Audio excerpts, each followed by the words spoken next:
The 1960s was a decade of African Americans working to gain civil rights. The minority decided to fight back, some being more violent than others. Segregation was not legally ended until 1964. Minorities kept fighting for equality despite the prejudiceness against them. Here's the voice of the 1960s that's ready to be heard. Riots! African Americans were becoming more frustrated because they did not have equal rights with white citizens. They faced a lot of segregation in public places and were beaten and killed in many protest activities. These riots were becoming more and more common in the mid-1960s. One such riot is called the Watts Riot, which began after an African American man named Marquette Frye was arrested for drunk driving. His enraged mother fought with the arresting officers, and the officer, in return, struck Frye's head, and the family was arrested. Onlookers began to riot against white people entering the neighborhood, and it wasn't until 6 days later that the riot ended. There were 34 Negro deaths, over 1,000 injuries, 4,000 arrested, and the destruction of property was at 40 million.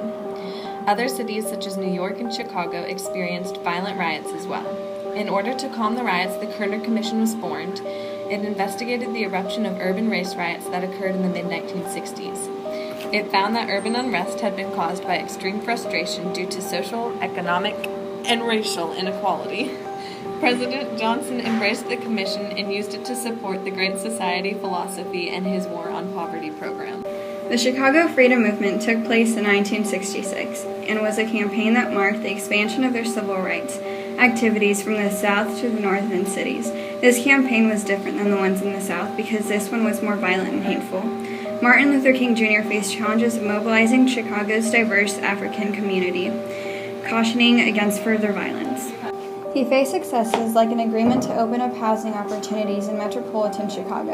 In 1967, the Chicago Freedom Movement lost its focus and momentum, and Martin Luther King Jr. and SCLC decided to train their energies on other targets. The 1960s was a time of growing frustration for African Americans fighting for equal rights and opportunities. The continuous segregation and racial inequality was a call for action. They had reached their breaking point. Sit-ins and groups like the Freedom Riders became a call to stop segregation and ultimately led to a lot of violence. Riots became more and more common, and although President Johnson formed the Kerner Commission to address and resolve the constant riots, he rejected the recommendations to put them to an end and lessen the racial inequality. The 60s was a decade where the only way to make a change was major action and strength in numbers.